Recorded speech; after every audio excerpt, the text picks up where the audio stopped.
Yo enseguida que Elios me escribió y me planteó la idea, yo acepté inmediatamente, pero también le dije que quería plantear una reflexión sobre los problemas, en el buen sentido de la palabra, que da Kafka para dónde colocarnos, ¿no? Porque se han dicho muchas cosas acerca de la fantasticidad o no fantasticidad de Kafka.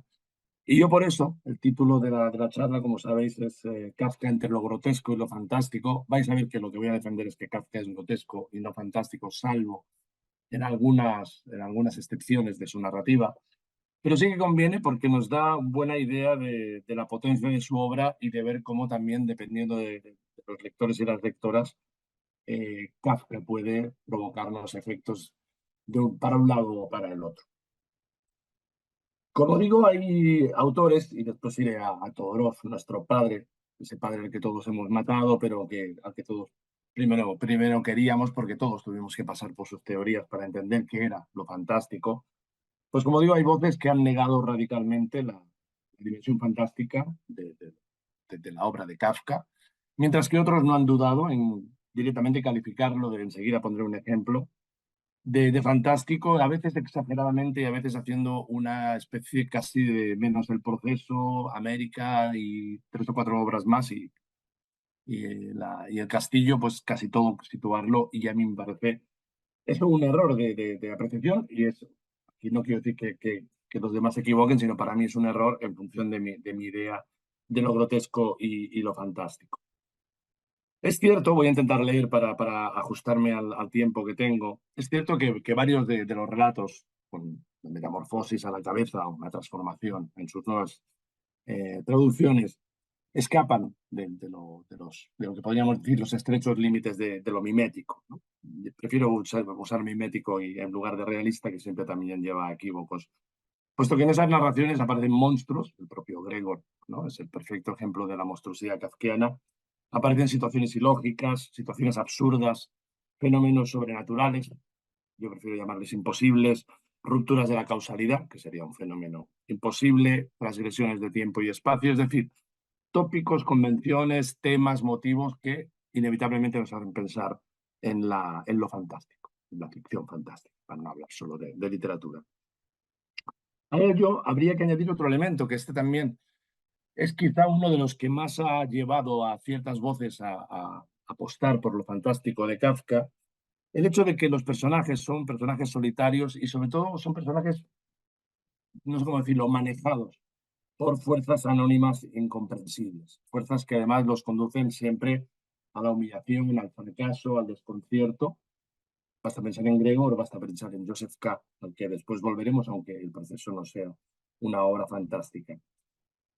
Menciono estas fuerzas anónimas, estas fuerzas incomprensibles, porque añaden un grado más de realización a las obras de Kafka y por eso a veces pueden hacernos, ¿no?, deducir o concluir que sean fantásticas. Hay un ejemplo que voy a mostrar por aquí, que yo creo que se ve. Esta antología se tituló, fijaos el título, Cuentos Fantásticos, apareció en la editorial Edicomunicación en España en el año 1995. Y yo creo que es una buena muestra de ese eh, especie todo vale y pues todo Kafka es fantástico, casi todo Kafka es fantástico, porque como es raro, lo metemos en esa categoría, ¿no? Pensad que aquí hay 19 cuentos, no está la Metamorfosis, pero están 19 cuentos, algunos de ellos muy célebres. Pero lo curioso es que el prólogo, que es un prólogo muy interesante sobre la vida y la obra en general de Kafka, no se da ninguna razón de por qué, ¿no? Se le da ese título, es un título muy, muy potente. No creo que sea simplemente una estrategia comercial, porque puesto que Kafka se vende solo. Pero sí que yo creo que hubiera sido necesario, ¿no?, explicarle a los lectores y lectoras por qué se cogen esos 19 cuentos y no otros y se les pone bajo el marbete cuentos fantásticos. Como digo, son 19, que es un buen montón.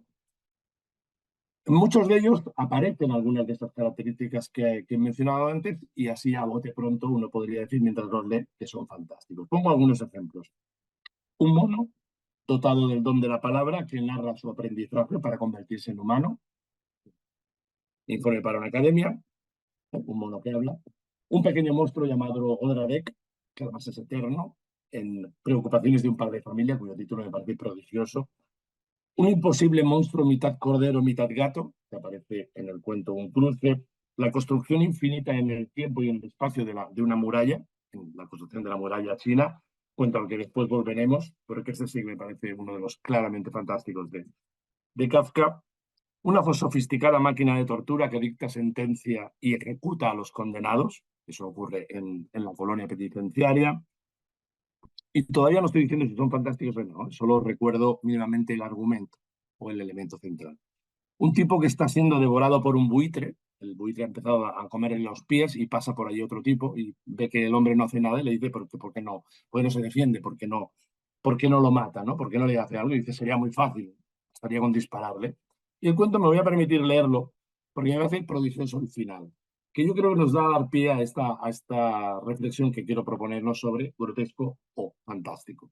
El cuento termina diciendo, el buitre había escuchado tranquilamente nuestro diálogo, el hombre que está siendo devorado y el otro que pasaba por allí, y había dejado vagar la mirada entre el hombre y yo. Ahora vi que había comprendido todo. Voló un poco más lejos, retrocedió para alcanzar el impulso óptimo y como un atleta que arroja la jabalina, encajó su pico en mi boca profundamente. Al caer de espaldas sentí como una liberación. Sentí que en mi sangre, que colmaba todas las profundidades y que inundaba todas las riberas, el buitre irremediablemente se ahogaba. No te falta comentar nada más. Alucinante. Un ser humano, otro de los cuentos, que es un puente, literalmente es un tipo que es un cuerpo humano, no es un tipo que no es un puente que habla, sino es un puente entre dos, ¿no? Entre dos lados de un acantilado, y que un hombre pasa por él y empieza a molestarlo, empieza a saltar y se desploma. El título del cuento es Un puente, perdón, El puente. A estos podríamos añadir otros muchos relatos, los que están contados como fábulas por animales, además del informe para una academia, pues una pequeña fábula que la narra un ratón, investigaciones de un perro, ¿no? O los diversos relatos y microrelatos con, digamos, protagonismo mítico o mitológico, ¿no? Poseidón, Prometeo, El silencio de las sirenas, que ya tienen una dimensión que escapa a los márgenes de lo más realista mimético, ¿no? Y junto a ellos el que no está en la antología y el que todos siempre tenemos en la cabeza, que es la metamorfosis. Después de una noche de sueño inquieto, Gregor Samsa despertó convertido en un insecto. Así empieza la novela corta de Kafka. En esta discusión sobre la fantasticidad o no de las obras de Kafka, hay que acudir, como decía hace un minutito, a Todorov, a la obra de Todorov y sobre todo a la opinión negativa radical que Todorov expone en su introducción a la literatura fantástica de 1970 acerca de que Kafka sea literatura fantástica. Como se recordará, que espero los que estáis y las que estáis por aquí lo hayáis leído, el ensayo de Todorov termina afirmando que la literatura fantástica ya no tiene razón de ser en el siglo XX, puesto que ha sido reemplazada por el psicoanálisis. Casi parece un chiste, pero lo dice literalmente así. Y ello se debe a que Todorov se basa en la idea de que lo fantástico ha perdido la función social que tenía en el siglo XIX, que era el hecho de tratar de forma ficcional temas tabú. Como dice Todorov, es la mala conciencia burguesa la que dicta los cuentos fantásticos, puesto que en el siglo XX ya tenemos el psicoanálisis y ya no hace falta esa literatura que hable de temas tabú. Más aún, Todorov llega a afirmar de forma radical que en el siglo XX ya no existe literatura fantástica. Por tanto, la convierte en un fenómeno literario exclusivamente, bueno, se remonta un poco al siglo XVIII, pero fundamentalmente al siglo XIX. Hay que añadir otro aspecto que yo creo que es el que conduce a Todorov a esta reflexión, y enseguida vamos a volver a lo grotesco, y es el hecho de que en el siglo XX ya no podemos crear, o ya no podíamos, ya que estamos en el XXI, creer en una idea estable de realidad. Él considera que esa idea es propia, y tiene toda la razón, del siglo XIX, y esa idea de una realidad no estable impide lo que a él más le preocupa de lo fantástico, que es la transmisión de lo real, que es la idea central que todos compartimos, y porque, según Todorov, lo que ha pasado en el siglo XX es que lo fantástico es la regla y no la excepción. Frente al XIX, donde creamos cuentos o novelas en las que aparece un fenómeno que se convierte en una excepción y provoca el efecto fantástico, aquí dice que no puede haber fantástico porque la realidad ya es de por sí fantástica, perdón. Cuando él se asoma a la novela de Kafka, la conecta con su idea fundamental acerca de lo fantástico. Para él, ya se lo sabéis, lo fantástico depende de la vacilación. Depende de la vacilación entre una explicación racional y una explicación sobrenatural. Si no podemos inclinarnos hacia un lado o otro, estamos, según él, que me parece un gran error, en lo fantástico. Si nos vamos hacia un lado, estamos en lo extraño; si estamos en el otro, hacia lo maravilloso.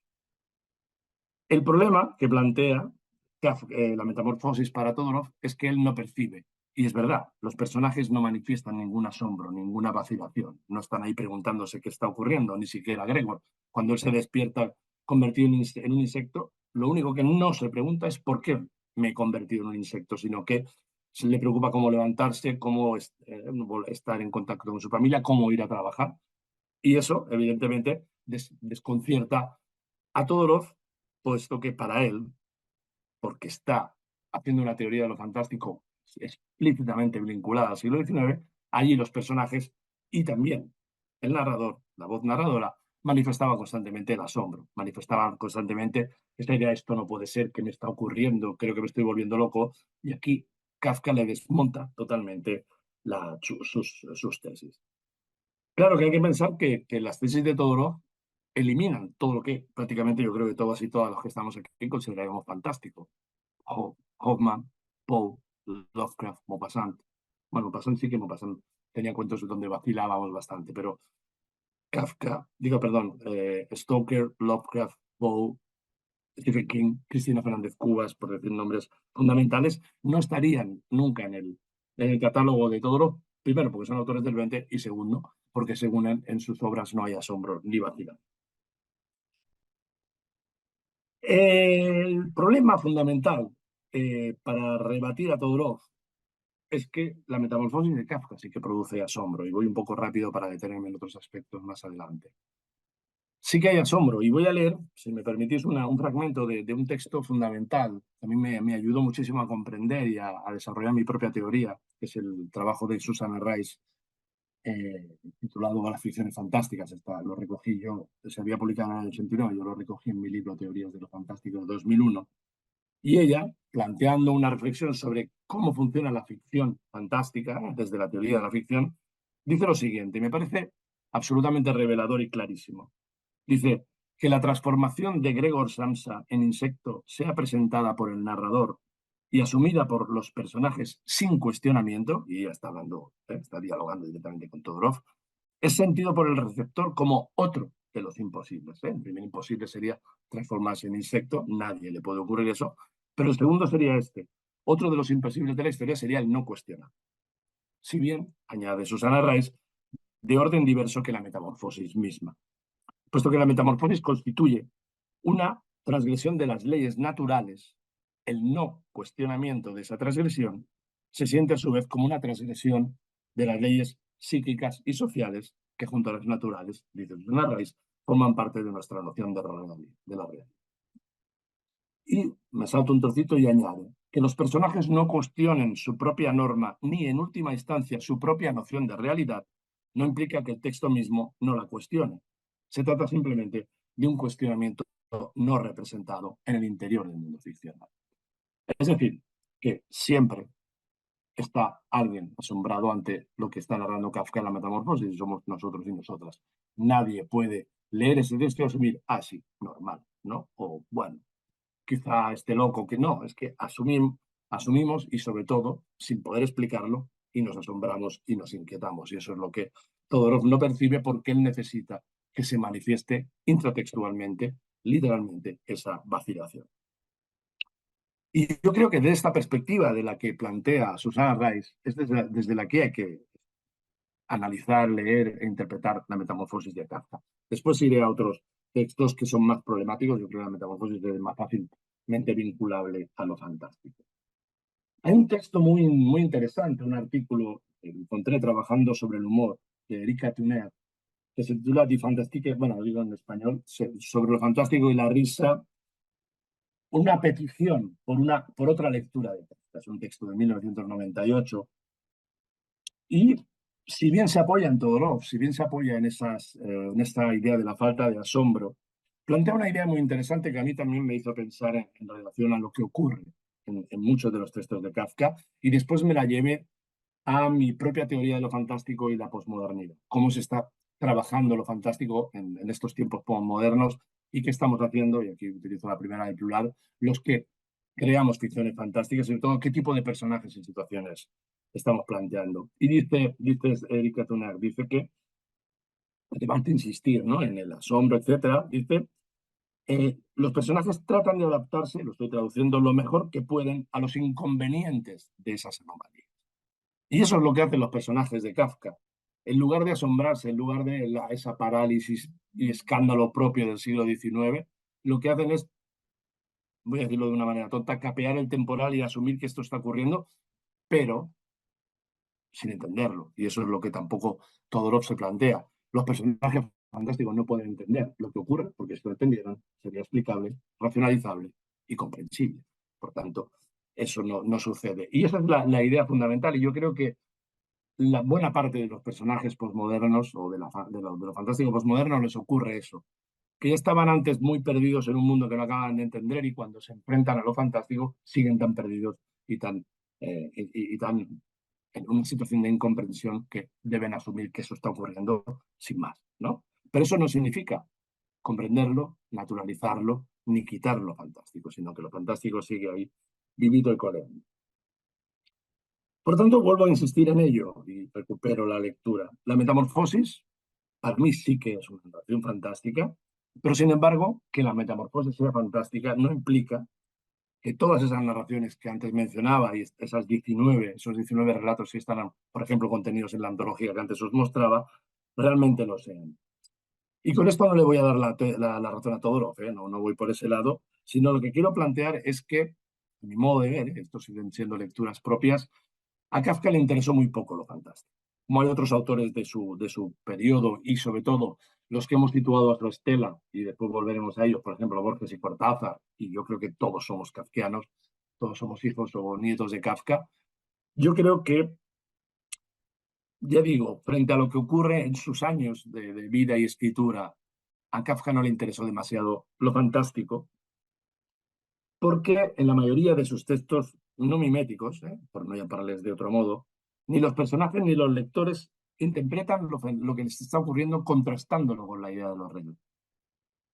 Porque lo que están es ante una lógica diferente, a una lógica que va a situar, y eso es lo que voy a tratar de explicar y demostrar en lo que me queda de charla, que están en el terreno de lo absurdo y de lo grotesco, y no están en el terreno de lo fantástico. Evidentemente, de forma simbólica, de forma metafórica, de forma alegórica, ese mundo es el nuestro, y Kafka está hablando directamente de lo que le pasa al individuo moderno y a las sociedades modernas.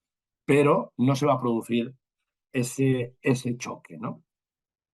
Me detengo ahora brevemente porque quizá a lo mejor estoy dando cosas por sabidas y quizás sea necesario. Voy a hacer un pequeño paréntesis para dar una rápida definición de fantástico y grotesco. Lo digo por si hay colegas que están por aquí y no se han metido demasiado en este asunto desde una perspectiva teórica, para que sepan por qué estoy planteando esta idea y enseguida volveré acá. Desde mi punto de vista, esta es la perspectiva que yo utilizo en mis trabajos. Lo fantástico se caracteriza siempre por proponer un conflicto entre lo imposible y nuestra idea de lo real. Una idea compartida, que puede ser arbitraria, inventada, igual, pero todos compartimos una idea de lo real. Lo fantástico viene a cuestionar. Evidentemente, para que este conflicto se produzca, ese choque posible-imposible, lo importante no es la vacilación, lo importante es la inexplicabilidad del fenómeno. Es decir, nosotros vamos a percibir algo fantástico cuando eso no se puede explicar, no por el hecho de vacilar si es posible o no es posible interpretarlo, si nos causa asombro o no, sino simplemente porque estamos frente a la inexplicabilidad. Y esa inexplicabilidad de los fenómenos, seres, situaciones fantásticas no se puede explicar solo desde dentro del texto, sino que nos involucra a todos y a todas, receptores y receptoras.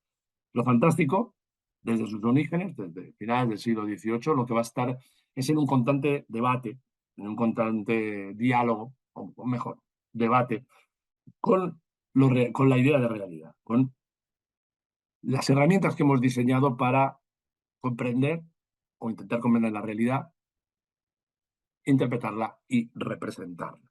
Es decir, está cuestionando la validez de esas herramientas que nosotros hemos diseñado para enfrentarnos a la. Y ese es el elemento central. ¿Eso qué implica? Y es una segunda premisa fundamental de lo fantástico, que los textos, las ficciones ocurren en un mundo que es como el nuestro, que funciona como el nuestro. Es un mundo que podríamos habitar cómodamente y no notaríamos la diferencia entre ese mundo de ficción y nuestro mundo real. Eso es un elemento fundamental. Yo por eso siempre hablo de que lo fantástico es hiperrealista, porque necesita ser absolutamente realista para convencernos de que se está produciendo la posibilidad de lo imposible. Yo creo que esa es una paradoja interesante que define a lo fantástico frente al resto de categorías ficcionales. La irrupción de lo imposible en ese marco familiar, en ese marco cotidiano, en esa realidad que todos controlamos, no solo supone la transgresión del paradigma de lo real, sino que provoca inquietud. Y este es otro elemento que para mí yo siempre he defendido en lo fantástico, la inquietud ante la imposibilidad de concebir que esté conviviendo de forma problemática, pero conviviendo lo posible y lo imposible. Porque eso que hace que nuestra realidad, que hasta ese momento considerábamos familiar, deje de ser cotidianamente familiar y se convierta en un espacio amenazante. Ahí está la idea central de lo fantástico y es la que menos presente vamos a encontrar en la obra de Kafka. Dos ejemplos, la metamorfosis y una confusión cotidiana. Yo creo que es un cuento, un microrelato perfecto de Kafka para ejemplificar lo fantástico y también la construcción de la muralla de China a la que después volveremos. ¿Qué pasa con lo grotesco? Lo grotesco depende, desde sus inicios, en la combinación de dos elementos fundamentales, que son la comicidad y el horror. El horror en su amplio familia léxica, el horror, lo inquietante, lo asqueroso, lo escatológico, lo perturbador. Podemos meter un montón de elementos cercanos entre ellos que generan ese mismo impacto, ¿no? Perturbador sobre el receptor. Pero lo grotesco es siempre una fusión de ambos. Risa, por así decirlo, humor y lo horrible. Aunque hay que tener en cuenta que esta categoría no siempre se ha movido de forma idéntica desde que surge en el siglo XVI hasta el presente, sino que dependiendo de la época, dependiendo del horizonte, de los gustos, del modo de relacionarse con la realidad, a veces se ha privilegiado el humor o a veces se ha privilegiado el horror, pero siempre juntos. Nunca se ha impuesto, porque si no sería una obra cómica o si no sería una obra de terror o una obra incluso fantástica, sino que tienen que ir juntos. Lo que pasa es que a veces, según lo que se quería generar, se potencia un efecto, no un efecto, se potencia una dimensión u otra en el texto. Valle Inclán, que seguro que ha salido por aquí estos días, Valle Inclán, que para mí, no soy el primero que lo digo, evidentemente, el esperpento es lo grotesco, él está hablando y pensar que está coincidiendo en fechas con Kafka. Definió el esperpento de una manera muy interesante, no voy a ponerme a citar Luces de Bohemia, etcétera, pero sí que quiero ir quizás ha salido por aquí estos días, una entrevista que le hizo Gregorio Martínez Sierra en el ABC en el año 28, es una entrevista muy célebre, se ha repetido cientos de veces, donde Valle expone su teoría del teatro y habla de los tres puntos de vista estéticos que han dominado a lo largo de la historia y que de algún modo han generado diversas etapas en la dramaturgia moderna y contemporánea. Y la clásica, evidentemente, porque empezamos por la clásica. Son tres visiones, como digo. La primera, de la que habla Valle Inclán, y ya veréis cómo la tercera nos va a ir perfecta para hablar de lo grotesco. La primera tiene que ver con la visión de Rodillas, que es la visión de la literatura clásica, de la tragedia, de la épica, ¿no? Donde nosotros estamos de rodillas frente a los personajes que están por encima de nosotros. Dioses, reyes, héroes, todo esto ya lo sabéis y no me voy a detener en ello. La segunda sería la visión de pie, que para Valle sería la visión, por ejemplo, que está en el teatro de Shakespeare, donde nos ponemos, la obra, el autor y nosotros espectadores nos ponemos a la misma altura de los personajes protagonistas. Ya pueden ser reyes, nobles, etcétera, aristócratas. ¿Por qué? Porque son nuestros iguales, porque esas obras están hablando de nuestros propios. Y por tanto estamos mirando a los personajes de tú a tú. Y en tercer lugar, que esa es la visión del esperpento, y es la que defiende Valle en su obra, es la visión desde el aire, o en el aire, a veces se cita de dos formas diferentes, que sería, como digo, el punto de vista del esperpento, el punto de vista de lo grotesco, y supone la utilización de una perspectiva superior. En este caso, nosotros estamos mirando desde arriba a los personajes.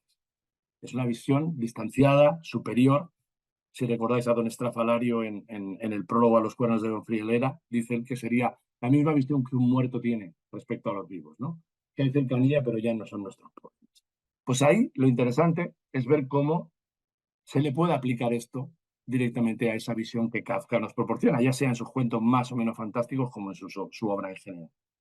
Pongo un ejemplo no fantástico de Kafka para que se vea claramente a qué me estoy refiriendo con esa perspectiva distanciada y ese crear un mundo que parece el nuestro, pero que no, en el que no intervienen estos problemas de transgresiones de realidad. Me refiero a un artista del hambre que quizá ha salido por aquí estos días, un texto de los últimos, del año 22.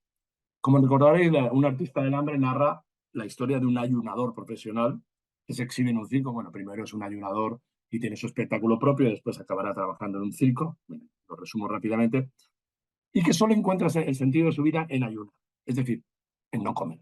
Él odia comer, es feliz en ese estado casi catatónico que le produce la falta de alimento, quiere ser el mejor ayunador de todos los tiempos, y finalmente, ¿eh?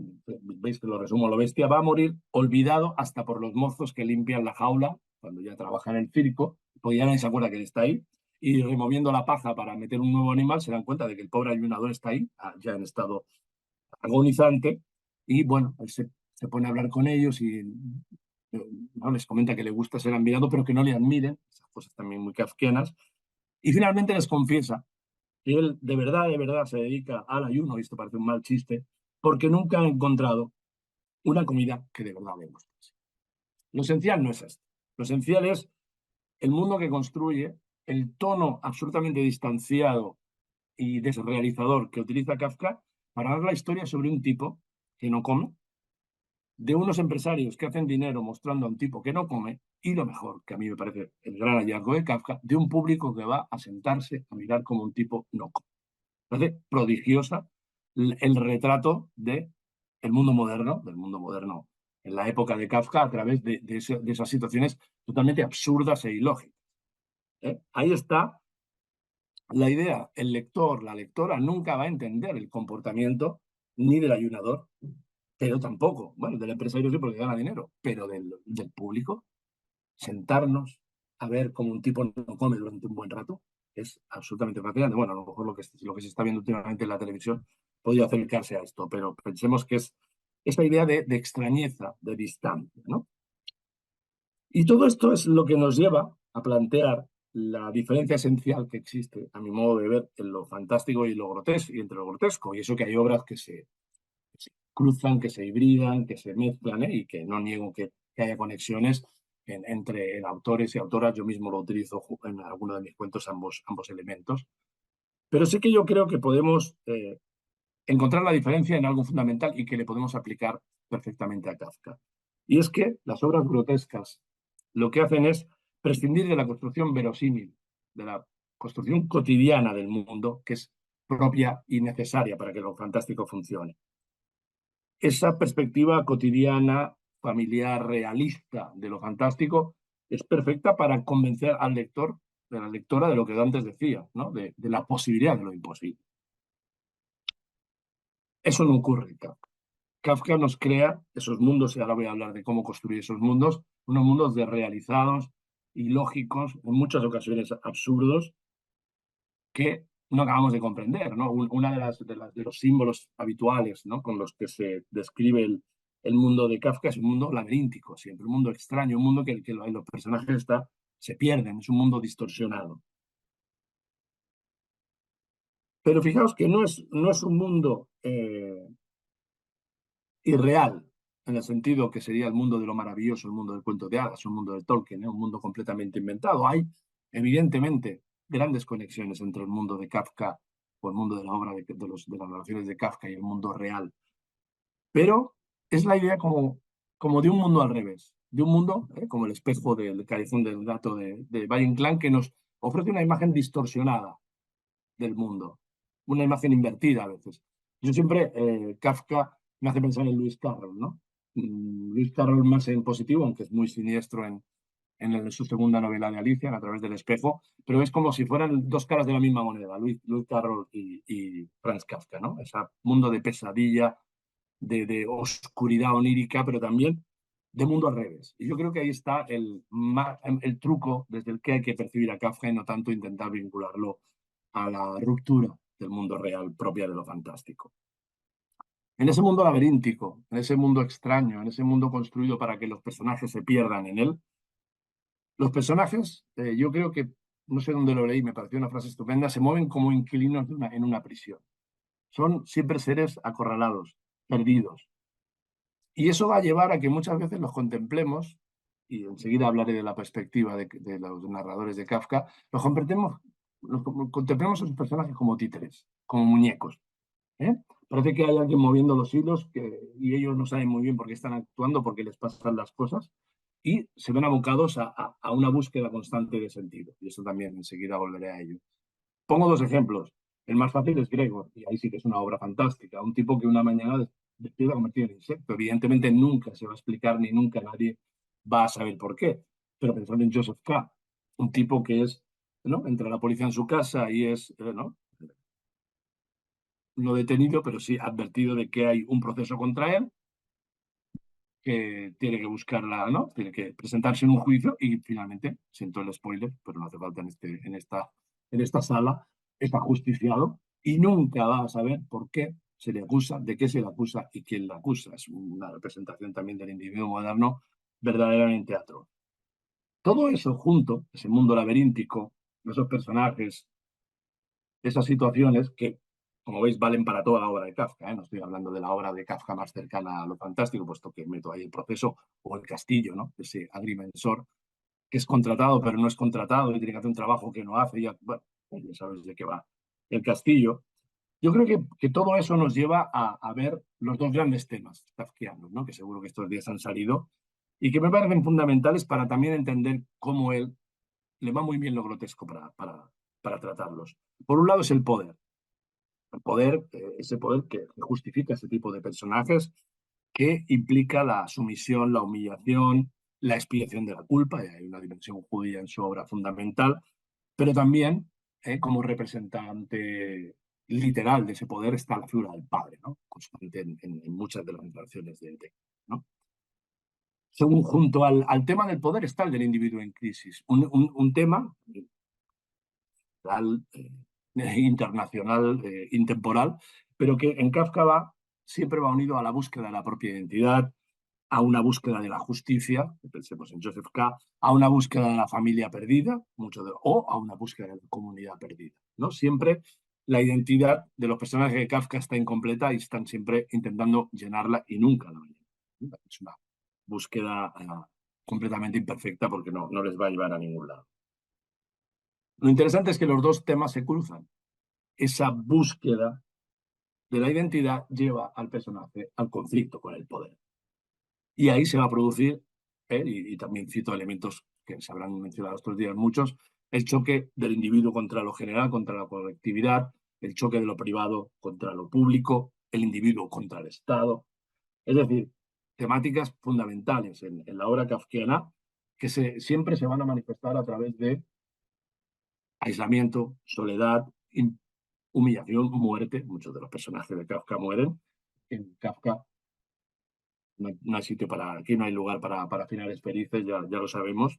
Quizá América es la única que puede tener.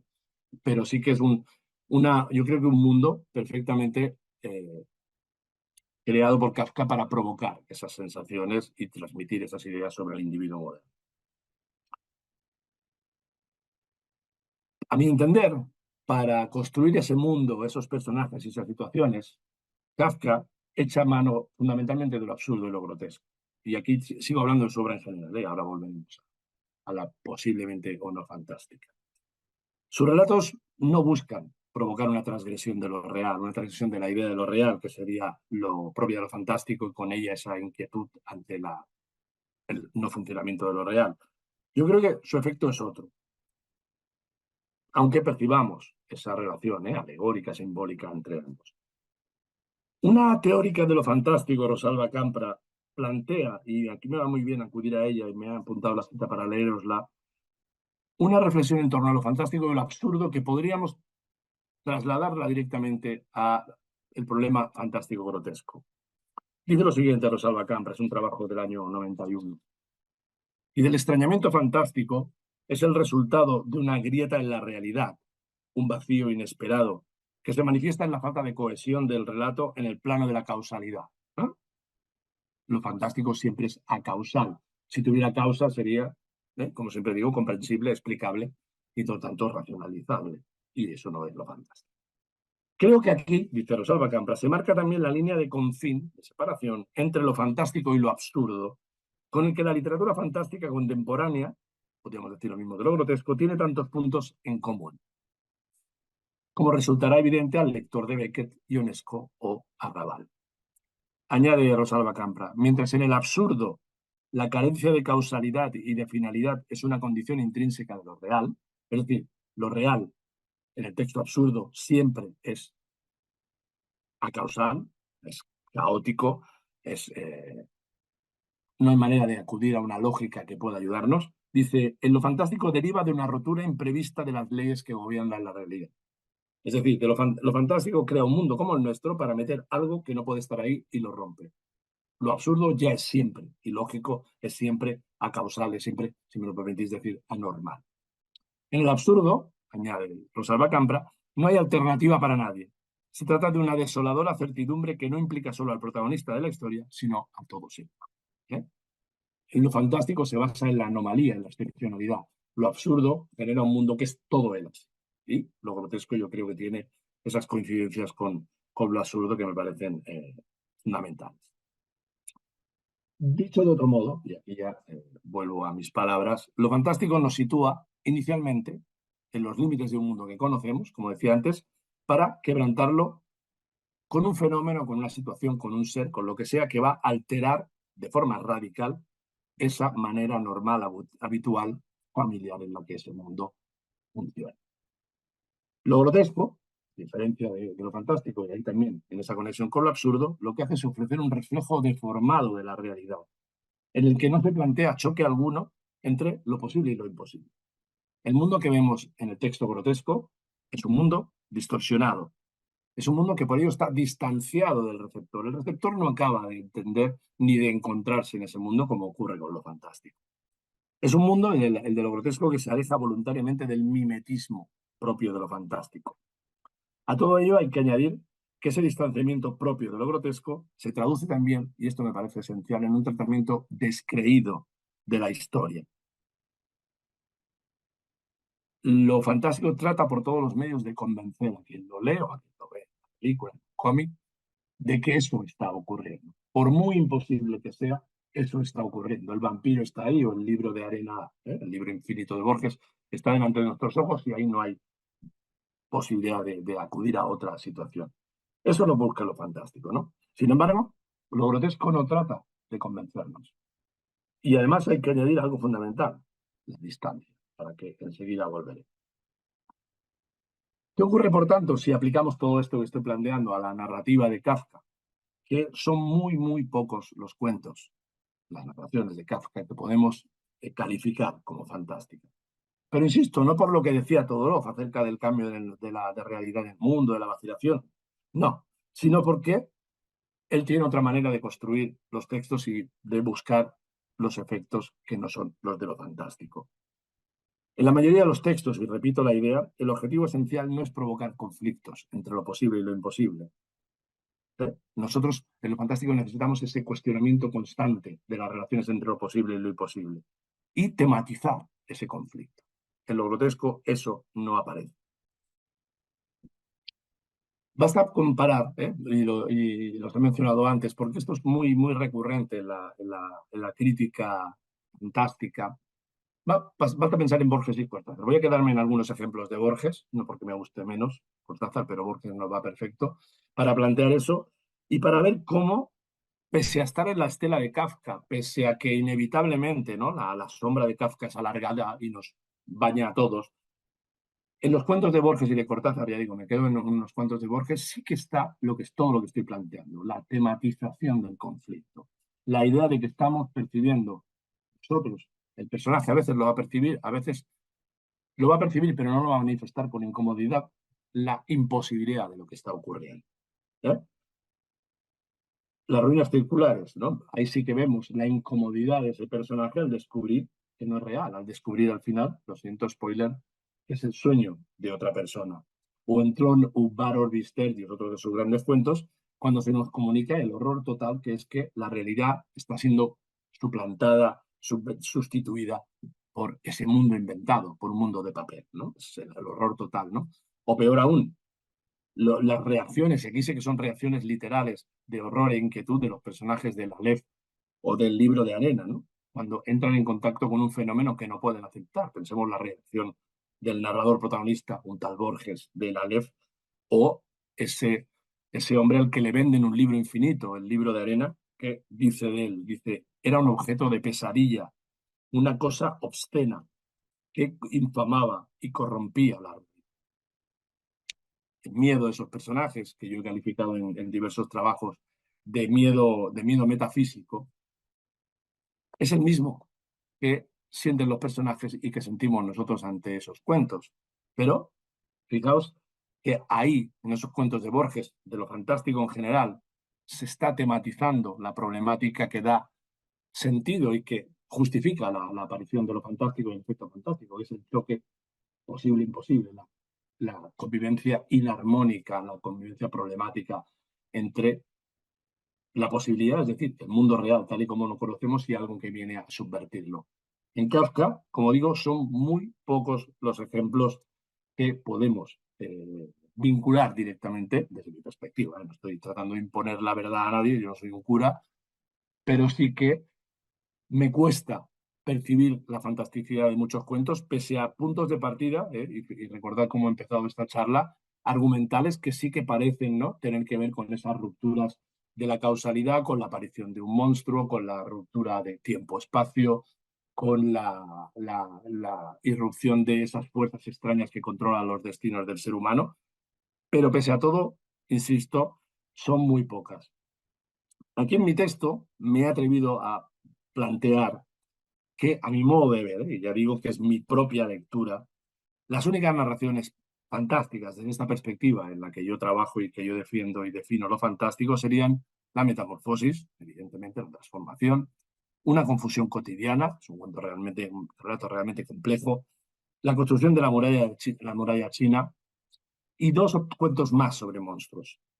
Preocupaciones de un padre de familia, donde aparece ese Odradek, y un cruce, el animal medio oveja, medio gato, donde en todos ellos se está planteando un problema. Y el texto gira en torno a ese problema de ruptura de los límites o de nuestra idea de realidad.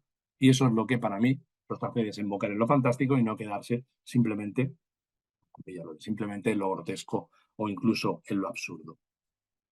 Quizá a alguno o alguna les suene extraño que yo incluya aquí la construcción de la muralla china, pero yo creo que en ese cuento espacio y tiempo son subvertidos de una manera absolutamente brutal.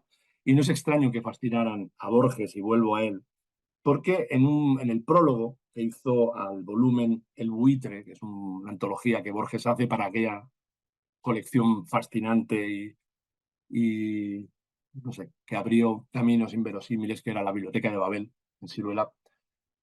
Él pone un prólogo a ese libro donde él hace su propia selección de cuentos de Kafka, lo llama El Buitre, no le pone cuentos fantásticos o lo que sea, y dice lo siguiente. El motivo de la infinita postergación, él está hablando de cómo hay, y eso es algo muy típico en Kafka, ¿no? Como siempre los personajes, siempre donde tienen que llegar nunca hay manera de alcanzar el lugar, ¿no? O de alcanzar la cosa, sobre todo el lugar o a donde quieren ir, ¿no? Dice, uno de esos cuentos trata de un mensaje imperial que no llega nunca, debido a las personas que entorpecen el trayecto del mensajero. Otro de un hombre que se muere sin haber conseguido visitar un pueblecito próximo.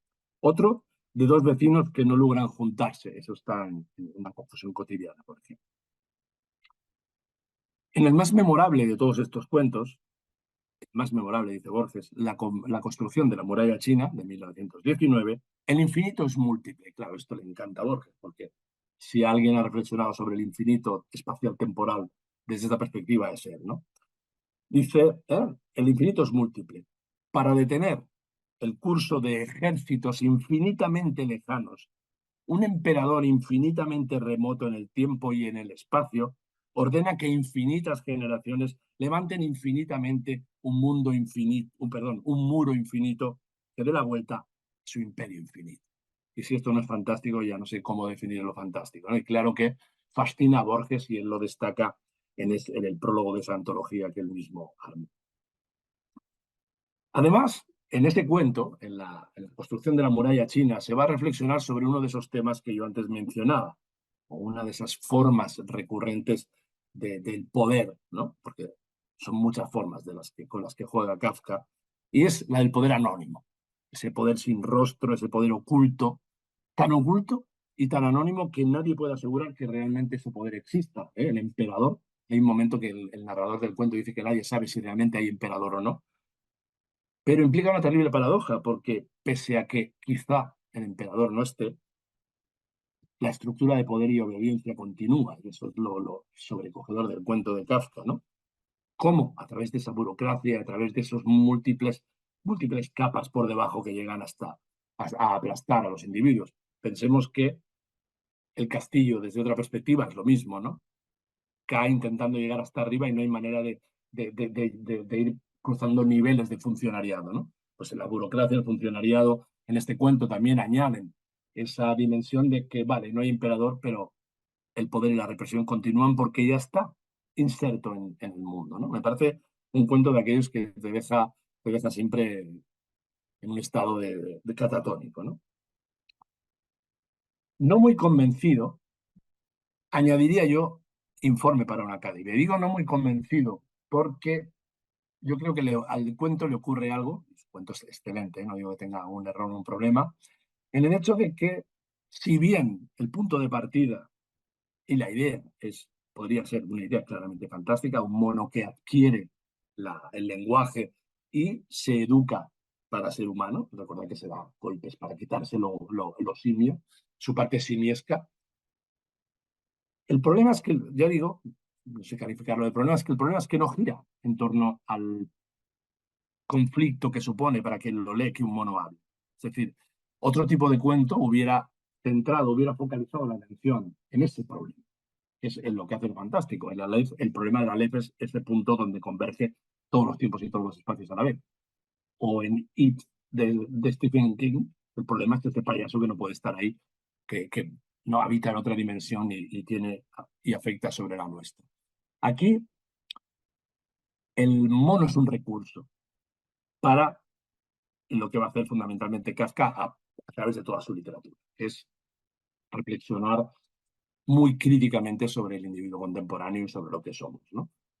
Por tanto, ya digo que sin negar del todo, yo creo que se puede leer desde la dimensión fantástica por el propio hecho de que está contándonos la historia un mono que ha adquirido lenguaje, la inteligencia ya la lleva consigo, pero ha adquirido lenguaje y sobre todo se ha convertido en humano y nos narra ese proceso. Lo fundamental es el proceso, no es tanto que hable o no hable o que se comunique con nosotros. Y por tanto, Kafka es muy listo para llevar el cuento hacia otra dimensión. Con todo esto llego al final, que si no nos va a dar tiempo a poder discutir, que yo creo que también es muy interesante. Y vuelvo a lo que decía, ¿no? La mayoría de los cuentos de Kafka poco o nada tienen que ver con lo fantástico, ¿no? Y esto no les quita ningún valor, evidentemente. Pues yo creo que en ellos, o la mayoría, la inmensa mayoría de ellos, domina la construcción de una parábola, de una alegoría. No quiere decir que la alegoría no pueda ser fantástica, esto tampoco lo estoy diciendo, sino en el hecho de que domina lo alegórico porque no hay una verdadera voluntad de construir un mundo, un espacio verosímil, que es el de lo fantástico.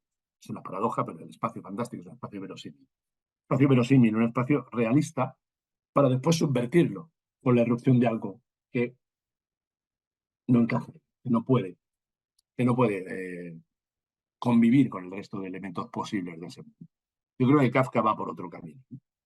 Y voy a cerrar con una cita que me pareció muy iluminadora también de Hannah Arendt, que de trabajar sobre el mal radical y otras grandes cosas, como filósofa también. Estuvo muy pendiente de Kafka Y un texto del año 44, un texto muy pronto, y pensemos en qué fecha lo está escribiendo ella y lo que fue ella.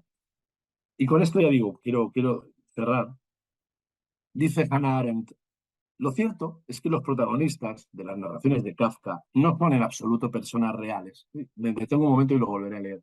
Esa es la idea, yo creo, fundamental. Hay algo en esa distorsión, en ese alejamiento, en ese tono también, que quizás no lo hemos mencionado antes, en ese tono de Kafka distanciado. Yo un día en clase hice la broma diciendo que a mí me parece que a Kafka no le caían bien sus personajes. No se preocupa por ellos. Los narradores están fríamente alejados y cuentan lo que hacen, dicen y piensan y no se meten a opinar ni a... O sea, no se preocupan por ellos. Yo creo que ese distanciamiento es el que no hay en lo fantástico. Lo fantástico nos obliga a estar muy pendientes de los personajes, a proyectarnos nosotros en el texto, ¿no? Por tanto, vuelvo a lo que dice Hannah Arendt. Lo cierto es que los protagonistas no son en absoluto personas reales, seres humanos con los que podamos, como los que podemos encontrar en el mundo real.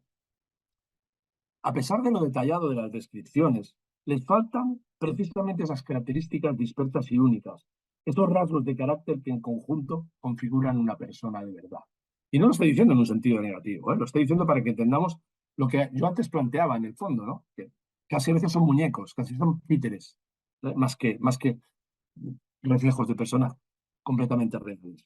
Y añade Hannah Arendt, si el mundo de Kafka prescinde por completo del carácter de veracidad tomado de la realidad externa que caracteriza a la novela realista, y yo aquí metería entre paréntesis y a la ficción fantástica, quizá es aún más radical su renuncia a la veracidad tomada de la realidad interna que caracteriza a la novela psicológica. Es decir, hay algo en esos personajes de artificioso incomprensible que no acabamos de... Nosotros podemos sentir el agobio de Joseph K. o el agobio de Gregor Samsa o de otros dos personajes, pero como que estamos siempre a un par de metros de ellos, ¿no? Contemplándolos desde un poco de lejos a ver lo que les ocurre. Y yo creo que en el fondo es lo que está diciendo Hannah Arendt, ¿no? Yo creo que aquí está la esencia y con esto voy a cerrar la charla, ¿no? Ese voluntario alejamiento del realismo propio, del realismo cotidiano propio de lo fantástico. Ese tratamiento descreído, como yo decía antes, de las historias, hace que Kafka se mueva en sus narraciones más o menos fantásticas o menos fantásticas en el ámbito de lo grotesco. Y yo creo que desde ahí es donde modestamente yo propongo que leamos al maestro Kafka. Muchísimas gracias.